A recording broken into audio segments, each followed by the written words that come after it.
Ce jeudi, au tribunal de première instance de Port-au-Prince, les activités sont au point mort. Des avocats, des juges, des greffiers sont remarqués, mais ils ne font que passer.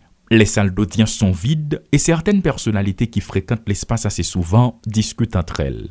Ce climat s'explique par l'insécurité qui sévit au bicentenaire et surtout par la grève des juges. Lors de notre visite, le courant électrique a même fait défaut pendant plusieurs minutes. Rien d'étonnant selon certains témoignages. Bref, le palais de justice s'est réduit au silence. À l'origine de cette situation, le mot d'ordre de grève lancé par les magistrats, et cette fois, c'est différent. Il ne s'agit pas de cartes de débit ou d'augmentation de salaire qui sont réclamées. C'est en vertu d'une cause, en principe plus noble, que les juges observent cette grève. Il s'agit du respect de la Constitution. Dans 2 arrêtés publiés par la présidence, respectivement les 8 et 11 février dernier, le chef de l'État a mis 3 juges de la Cour de cassation à la retraite et leur a nommé 3 successeurs. Des décisions arbitraires, déclare Martel Jean-Claude, président de l'Association professionnelle des magistrats. Les magistrats, puis ont un service minimum, notamment ce qui a trait à la violation des libertés individuelles, il y a des recours que la loi permette. Maintenant, nous demandons pour être capable, évidemment, d'entendre des actions, capable de des cas d'urgence que le juge là, il peut l'apprécier.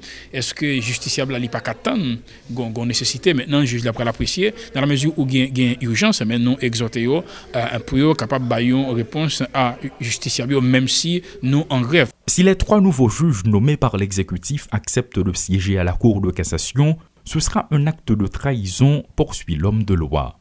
Une lettre a été adressée ce jeudi matin, révèle Martel Jean-Claude au président et vice-président de la Cour ainsi qu'aux autres juges. Il leur est demandé de ne s'impliquer dans aucune action de l'exécutif qui irait à l'encontre de la loi. Il n'est pas trop tard pour être capable de renoncer à façon ça, il y a été une nomination. Et maintenant là, les différentes associations lui adressé une lettre à président de la Cour de cassation, vice-président, et aussi à tous les juges de la Cour de cassation pour nous demander de pas participer dans aucune audience côté que juge ça pour recevoir prestation de serment. Le mouvement aurait reçu le soutien du doyen du tribunal de première instance qui s'est toutefois gardé de toute déclaration publique.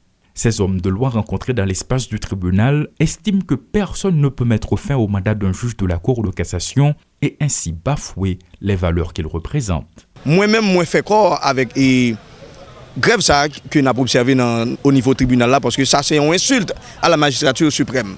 Donc les juges ont raison même pour camper jusqu'à nouvel ordre pour le président t'as retourné sous décision que le prend. C'est solidarité qu'a fait pour que ça pas jamais répéter encore sur le territoire parce que c'est la violation flagrante des droits humains étant que juge à la Cour de cassation. Mais comme d'habitude, chacun fait de la politique et ce sont les justiciables qui en paient le prix. Sur la cour de l'institution, ils sont nombreux à attendre la décision d'un juge concernant leur dossier. À moins de 2 mois pour l'année 2021, l'appareil judiciaire a déjà connu plusieurs mouvements de grève. Les greffiers, les avocats, les parquetiers et maintenant ce sont les juges. Tout comme le pouvoir législatif, le pouvoir judiciaire est dysfonctionnel.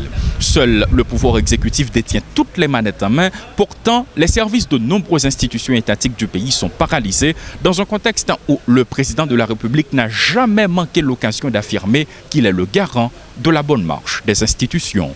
Paul Léel et Rodolphe Pierre-Louis pour Télémétropole.